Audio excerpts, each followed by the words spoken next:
Hello दोस्तों, नामा Excel edu point में आपका स्वागत है। और आज मैं आपके सामने टैली के अंदर एक्सपोर्ट एंड इंपोर्ट की वीडियो लेकर आया हूँ। एक्सपोर्ट का मतलब होता है दोस्तों, किसी भी डाटा को आप एक ऐसी जगह पे स्टोरेज करके रख सकते हैं जहाँ पर आप चाहते हैं कि अगर मैं अपनी न्यू कंपनी को क्रिएट करूँ और मेरी न्यू कंपनी के अंदर वो डाटा डायरेक्टली स्टोरेज हो जाए। हाँ जी दोस्तों, तो आज मैं आपको सबसे पहले करना बताऊँगा एक्सपोर्ट, और फिर उसके बाद करना बताऊँगा कि किस तरीके से आप इम्पोर्ट कर सकते हैं। तो देखिए दोस्तों, सबसे पहले मैं क्या करूँगा, यहाँ पर कुछ लेजर्स क्रिएट करूँगा। तो मैं सबसे पहले क्रिएट पे चलता हूँ और क्रिएट पे जाने के बाद लेज़र पे जाऊँगा। और लेज़र पे जाने के बाद मैंने यहाँ पर फॉर एग्जांपल के लिए रेंट का एक लेज़र बना दिया जो हमारा होता है इनडायरेक्ट एक्सपेंस। और फिर मैंने Ctrl+A का बटन प्रेस किया और ये लेज़र हमारा सेव हो चुका है। फॉर एग्जांपल के लिए मैंने यहाँ पर सैलरी का लेज़र बना दिया इनडायरेक्ट एक्सपेंस और Ctrl+A का बटन प्रेस किया और ये हमारा लेज़र सेव हो चुका है। इस तरीके से हम काफ़ी सारे लेज़र्स को यहाँ पर मेनटेन कर सकते हैं। अब दोस्तों, अगर मैं इसके अंदर कोई एंट्री करता हूँ, फॉर एग्जाम्पल के लिए मैंने यहाँ पर एस्केप का बटन प्रेस करते हुए चलता हूँ डायरेक्टली वाउचर के अंदर। और वाउचर के अंदर जाने के बाद मैं यहाँ पर कोई भी ट्रांजेक्शन करता हूँ। फॉर एग्जांपल के लिए मैं किसी को पेमेंट पे कर रहा हूँ, तो मैं सैलरी पे जाऊँगा। और सैलरी पे जाने के बाद फॉर एग्जांपल के लिए मैंने 8,000 रुपीज़ सैलरी पे करी किसी भी कैंडिडेट को, और वो भी कैश में जो है पेमेंट उसको जो है पे कर दी है।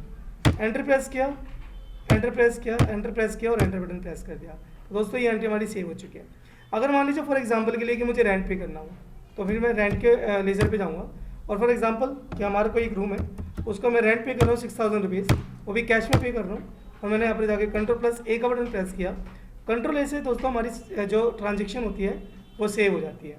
तो चलिए, अब हम क्या करते हैं कि अपने लेज़र्स को और अपने ट्रांजेक्शन्स को एक ऐसी जगह पे एक्सपोर्ट या सेव करके रख देते हैं ताकि मैं न्यू कंपनी जनरेट करूँ और उस नई कंपनी के अंदर मैं इस लेज़र और ट्रांजेक्शन को उसके अंदर डायरेक्टली सेंड कर दूँ। तो अब इसके लिए मुझे जाना होगा चार्ट्स ऑफ अकाउंट्स के अंदर और लेज़र पे क्लिक करना होगा। और लेज़र पे क्लिक करने के बाद मुझे यहाँ पर बटन प्रेस करना होगा Ctrl+E का। हाँ जी, तो Ctrl+E का बटन प्रेस करने के बाद जाऊँगा मैं कॉन्फ़िगरेशन के ऑप्शन पे, और यहाँ से मैं शो मोर पे जो है प्रेस करूँगा बटन को। और यहाँ पर जाके अगर मैं अपने फाइल के फॉर्मेट को एक्सेल में भी ट्रांसफ़र करना चाहता हूँ, तो मैं एक्सेल के अंदर भी अपनी फाइल के फॉर्मेट को ट्रांसफ़र कर सकता हूँ।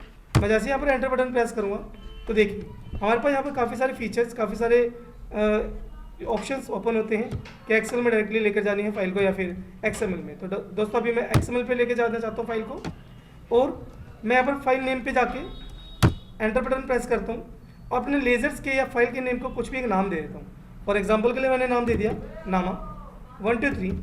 एंटर बटन प्रेस किया, और एंटर बटन प्रेस करने के बाद Ctrl+A का बटन प्रेस किया। और डायरेक्टली अगर मैं इसको सेंड करता हूँ तो जहाँ पर ये हमारा सेव है ना, वहाँ पर डायरेक्टली ओपन हो जाता है दोस्तों। कुछ इस तरीके से देखेंगे, ये देखिए। तो देखिए दोस्तों, यहाँ पर मैंने देखा कि नामा नाम से हमारे यहाँ पर एक फाइल आई होगी। देखते हैं जरा, यहाँ पर अगर हम सर्च करना चाहें तो हम सर्च भी कर सकते हैं। देखिए, नामा 1 2 3 के नाम से यहाँ पर जो है फाइल आ चुकी है। इसका मतलब हमारे लेज़र्स यहाँ पर सेव हो चुके हैं। अब मैं क्या करूँगा दोस्तों, टैली के अंदर जाऊँगा और टैली के अंदर जाने के एस्केप का बटन प्रेस किया, एस्केप का बटन प्रेस किया। अब हम चलते हैं डे बुक के अंदर, और डे बुक के अंदर जाने के बाद अब हम सेम टू सेम ऐसे ही प्रोसेस करेंगे। Ctrl+E का बटन प्रेस किया, कॉन्फ़िगर पे गए, शो मोर पे गए, और शो मोर पे जाने के बाद अब हम यहाँ पर डायरेक्टली XML डाटा इंटरचेंजेस लेते हैं और हम फाइल नेम पे जाके कोई भी एक नाम दे देते हैं। फॉर एग्जांपल के लिए मैंने नाम दिया तरुण 1 2 3। एंटर, Ctrl+A का बटन प्रेस किया। अगर मैं इसको सेंड करता हूँ तो देखिए यहाँ पर तरुण 1 2 3 के नाम से ज़रूर एक फाइल आई होगी। ये देखिए दोस्तों, यहाँ पर ये ऑटोमेटिकली क्रिएट हो चुका है। अब हम फिर से चलते हैं टैली के अंदर, स्केप करते हैं, और स्केप करने के बाद यहाँ पर हम F3 का बटन प्रेस करेंगे और इस कंपनी से हम बाहर निकल जाते हैं, शट कंपनी करते हैं कुछ इस तरीके से ऐसे। अब हम एक न्यू कंपनी जनरेट करना चाहते हैं। तो दोस्तों, न्यू कंपनी जनरेट करने के लिए एग्जैक्टली हम यहाँ पर क्या करेंगे, सिंपल सा क्रिएट के ऑप्शन पे जाएंगे। दोस्तों, क्रिएट कंपनी के ऑप्शन पे क्लिक करने के बाद हम यहाँ पर कोई भी एक न्यू कंपनी जनरेट कर सकते हैं। फॉर एग्जांपल के लिए मैंने यहाँ पर एक कंपनी जनरेट कर दी, NICT institute computer technology. Enter किया, डेली Ctrl+A का बटन प्रेस किया। अभी मैं आपको यहाँ पर लेज़र्स ओपन करके दिखाऊंगा क्या हमने जो उस कंपनी के अंदर लेज़र बनाए थे, क्या वो इस कंपनी के अंदर आए। चलिए देखते हैं। सबसे पहले मैं ऑल्टर पे चलता हूँ। ऑल्टर पे जाने के लेज़र के ऊपर चलते हैं। देखिए, यहाँ पर cash and profit and loss के अलावा कोई दूसरा लेजर क्रिएट नहीं हुआ क्योंकि cash and profit and loss का तो ऑलरेडी पहले से फिक्सअप होता है, बाय डिफ़ॉल्ट होता है।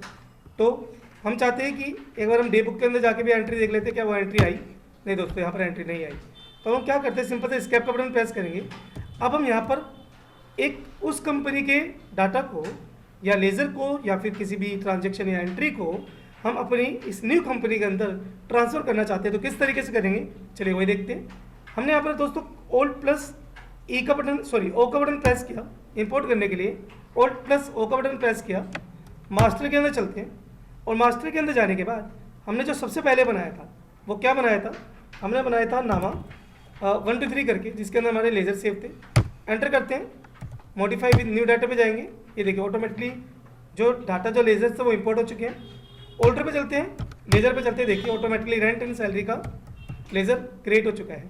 चलिए दोस्तों, अब हम ट्रांजेक्शन के बारे में देखते हैं। डे बुक पे चलते हैं, ओ का बटन अगेन प्रेस करेंगे, ट्रांजेक्शन पे जाएंगे और ट्रांजेक्शन पे जाने के बाद हमने जो यहाँ पर बनाया था दोस्तों, वो बनाया था तरुण 1 2 3 करके। एंटर करते हैं, देखिए ऑटोमेटिकली जो हमारी वहाँ की ट्रांजेक्शन थी उस वाली कंपनी की इस वाली कंपनी के अंदर ट्रांसफ़र हो चुकी है। थैंक यू दोस्तों, उम्मीद करूँगा ये वीडियो आपको समझ में आई होगी। अगर समझ में आई तो please subscribe, like and comment जरूर कीजिए। थैंक यू दोस्तों।